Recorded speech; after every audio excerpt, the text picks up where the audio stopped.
Sou André Carvalho, tenho 38 anos, pai de 3 filhos, o meu terceiro filho está a chegar.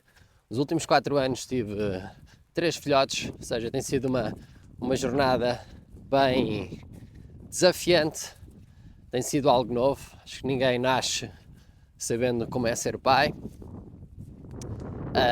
mas cá estamos, feliz e motivado para melhorar dia após dia, especialmente percebendo que os meus filhotes estão a crescer e eu vou conseguir estar na minha melhor versão para os ajudar e para fazer aqui este papel de professor que eu fui e sou a minha vida inteira, a tentar passar aqui estas boas rotinas aos meus filhos. Bem, hoje começámos o dia, os meus dias são todos muito semelhantes. Acordar mais cedo com os meus filhos, fazer os meus ovos, fazer os ovos deles, fazer as panquecas da aveia, passarmos ali cerca de 1h30 a 2 horas de manhã, todos juntos, a brincar, a comer, onde a maioria das vezes eu faço jejum. É isso que eu gosto de fazer nas minhas manhãs. Volta aí das 9 da manhã, os meus filhos estão na escola e é aí que eu começo o meu dia de trabalho. Portanto, faço ali 3 horas e meia de trabalho seguidas, responder e-mails, tirar dúvidas dos meus alunos, fazer planos de treino, trabalhar com os meus nutricionistas e mostrar se está tudo a correr bem, se há alguma dúvida no método de Natural Coach que elas têm que continuar a adotar, em que vamos conversando o que é que faz sentido, o que é que não faz. E ali à volta das 11h30, meio-dia, inicio a minha atividade física. Só tenho que trocar de braço, que já me dói o ombro. Bem, o que é que eu faço a partir desse horário? 3 vezes na semana faço o meu treino de força, ou seja, esse é o objetivo da minha semana, fazer 3 treinos de força. Esses treinos de força, a grande maioria vão ser feitos em casa. Não vos vou dizer que não vou ao ginásio para quebrar ali a rotina. Tento ir pelo menos uma vez por semana, no máximo 2 vezes na semana, onde procuro mais fazer o meu cardio ali na passadeira. Gosto de usar a piscina, a parte do spa, do banho turco, da sauna. Esses são os grandes benefícios que eu vejo em treinar no ginásio. Ter a quebra de rotina, não é? Em que vemos pessoas e eu trabalho de forma online já há muitos anos, onde presencialmente não lido com pessoas, mesmo as pessoas que trabalham para mim, nutricionistas, PTs, eu raramente estou com eles de forma presencial, e o ginásio acaba por ser ali uma forma de eu ver pessoas que no meu dia-a-dia não vejo. Já tive mais necessidade disso, porque acho que estamos agora numa fase, ou estou numa fase, em que adoro estar sozinho, ou adoro estar apenas com as pessoas que quero estar. E portanto, aos poucos vou-me desconectando um bocado mais dessa ideia de ir ao ginásio para ver pessoas, mas acima de tudo gosto de ir ao ginásio porque faço ali esse spa, essa piscina, e portanto, já que tenho que ir para os lados próximos do meu ginásio todas as manhãs, acabo por ir lá 1 a 2 vezes na semana. Bem, falando aqui um pouco da minha rotina e de como é que ela funciona, o meu treino acontece, seja ele de força, seja ele de cardio, normalmente são sempre consecutivos, ou seja, eu primeiro faço o meu treino de força, que dura entre 35 a 45 minutos no máximo, idealmente 35 minutos, eu gastar o mínimo tempo possível a treinar, é o meu objetivo.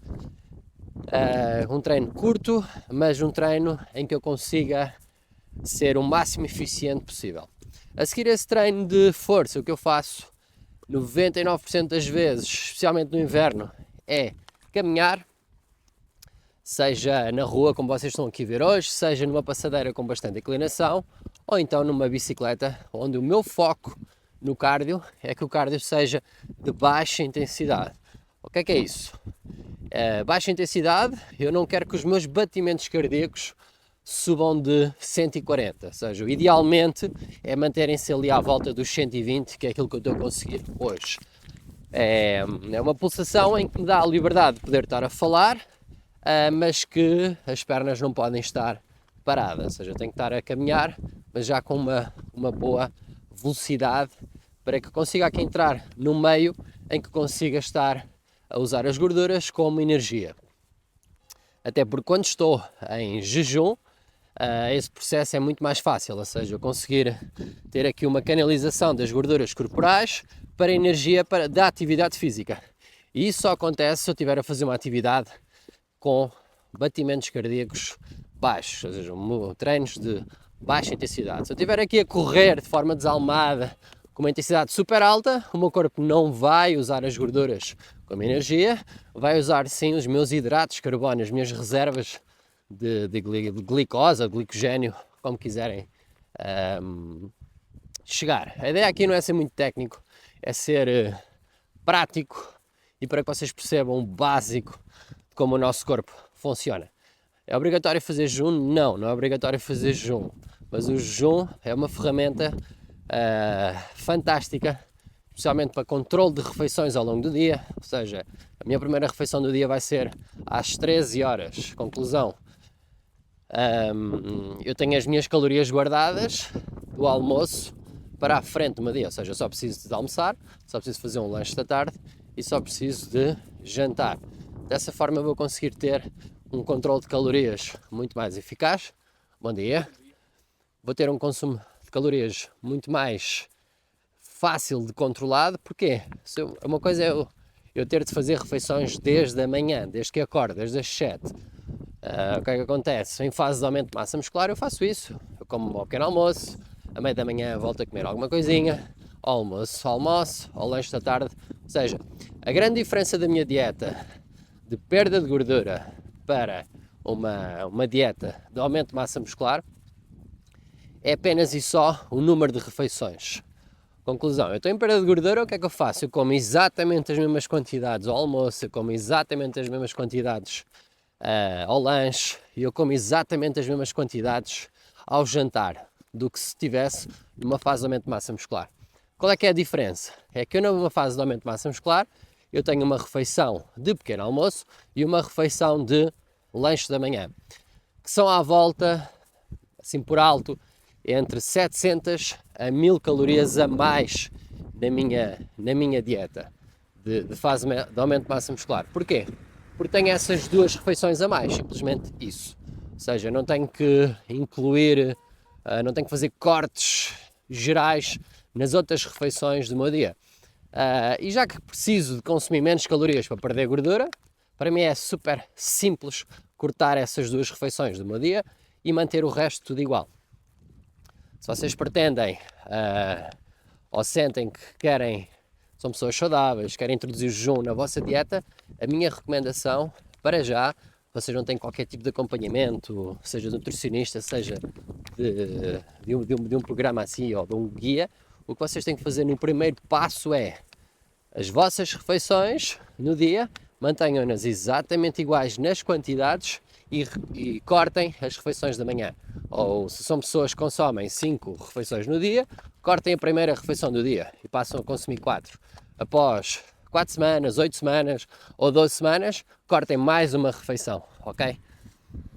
E mantenham uma base de menos refeições no vosso dia-a-dia, mas as refeições que sobraram, no meu caso eu cortei o pequeno almoço e o lanche da manhã, ou seja, as minhas outras 3 refeições do dia, elas são exatamente iguais.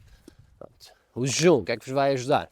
Vai-vos ajudar a controlar o apetite, vai-vos ajudar a controlar estas calorias, porque a vossa janela de refeições é uma janela muito mais curta. Para terem noção, a minha janela de refeições começa às 13 horas, como vos disse, e termina às 19h20. Conclusão, eu faço a minha primeira alimentação à 1h, a segunda refeição, o lanche, onde como sempre aveia com frutos vermelhos, uma colher bem generosa de manteiga de amendoim e 2 ovos. É basicamente isto que eu como no lanche, e o jantar é um jantar básico, um jantar normal que qualquer pessoa consegue fazer. Portanto, no fundo, posso chamar a não dieta. É aquilo que eu faço ao longo dos anos. Eu não peço comida se calhar há 15, 18 anos, 20 anos quando comecei, tinha essa atenção em pesar comida. Hoje em dia não tenho qualquer necessidade disso. Sei aquilo que devo comer a nível de... Tenho o meu prato, é encher o prato, uma quantidade de arroz que eu sei que não vou sentir fome, uma quantidade boa de proteína que eu sei que me vai ajudar a manter saciado e uma quantidade boa de legumes.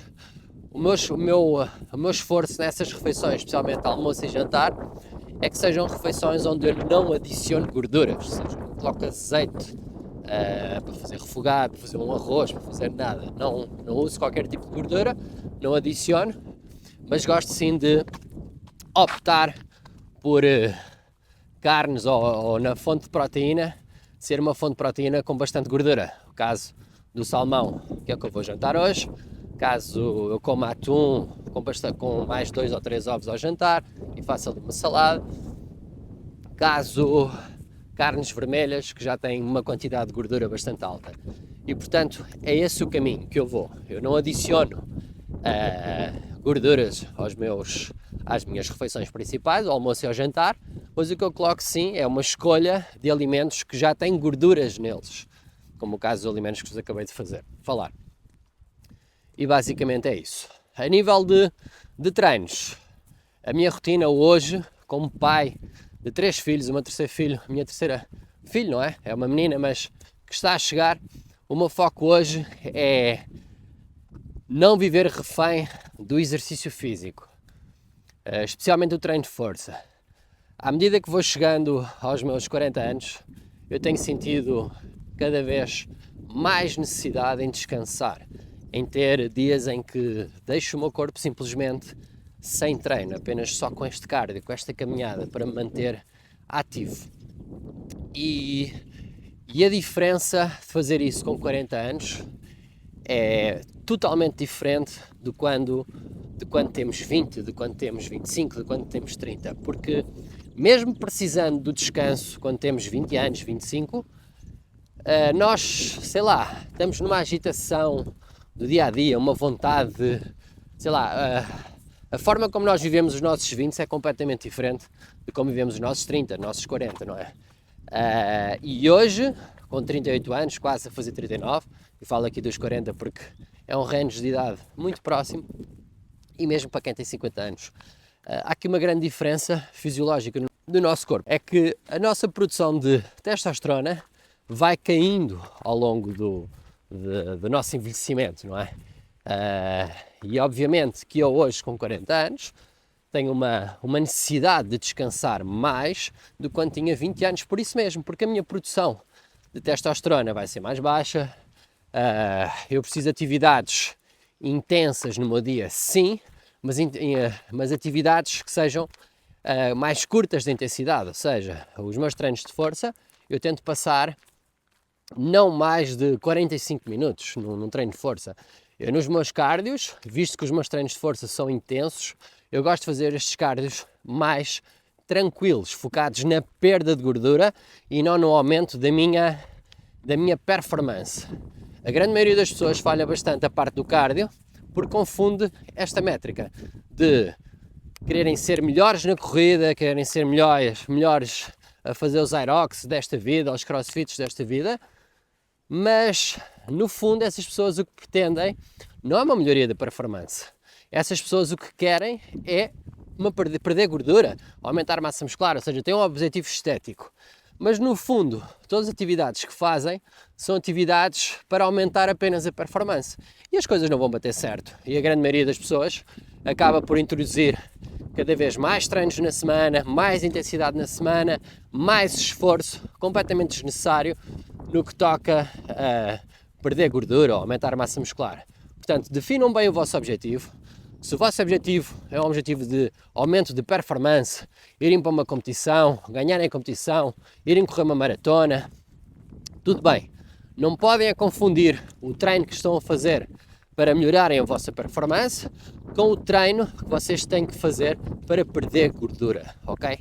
Quanto mais stress vocês colocam no vosso corpo, ou seja, quando nós fazemos treinos demasiado intensos, especialmente cardios demasiado longos, demasiado dia sim, dia sim, dia sim, ou seja, não darem o tal descanso ao vosso corpo, vocês vão estar a aumentar o vosso stress no corpo. E o stress no corpo vai ser traduzido em aumento de cortisol. E o aumento do cortisol vai fazer com que vocês aumentem gordura. Por isso é que nós vemos muita gente que faz ou anda muito de bicicleta, ou corre bastante e tem sempre aquele abdominal bastante volumoso, ou não consegue sequer perder 1 quilo, independentemente de fazer muito cardio. Portanto, definam bem o vosso objetivo, não se percam em que quanto mais fortes vocês forem na corrida ou na bicicleta, quanto mais calorias vocês gastam. Eu vejo muitas pessoas no cycling, nas aulas de cycling, a gastarem o máximo de calorias possível, a atingirem frequências cardíacas altíssimas, e se formos a ver, 99% das pessoas que estão naquela aula estão em processo de perda de gordura, ou seja, estão a fazer uma aula que, e atenção, não há mal nenhum vocês fazerem um tipo de aula ou uma atividade super intensa na vossa semana, 2 atividades intensas na semana, não há problema nenhum. O problema é quando essas intensidades altas da vossa semana passam a ser o vosso normal, e aí não há hipótese. Vocês aí vão entrar nessa parte do stress, no aumento do cortisol, que vai fazer com que aumentem a vossa gordura corporal. Portanto, foquem-se em melhorar isso,